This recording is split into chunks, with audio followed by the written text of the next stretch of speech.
Një zjarr I përmasave të konsiderueshme ra pas ditën e sotme në lagjen numër 5 të qytetit të Kavajës në zonën e njohur si lagja e Kazazve.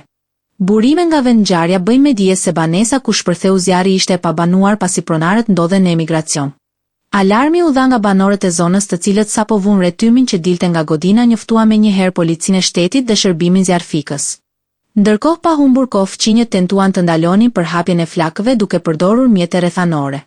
Policia mbërriti e para në vendngjarje ndërsa disa sekonda më vonë edhe zjarrfikësit e qytetit të cilët me një ndërhyrje të shpejtë dhe guxim të lavdërueshëm arritën të vendosnin situatën nën kontroll. Ata ndaluan përhapjen e zjarrit në drejtim të banesave përreth duke shmangur një tragjedi të mundshme në një zonë të ngjeshur me ndërtesa të afërta mes tyre. Si pasojë e zjarrit u shkrumbua një magazin gjitur me banesën ndërsa flakët dogjën plotësisht, edhe një kopsht me pemë frutore dhe barishte që ndodhej pranë saj. Për fat të mirë nuk raportohet për të lënduar ndërsa grupi hetimor ndodhet në vendngjarje për të zbardhur shkaqet e rënies së zjarrit që mbeten ende mister.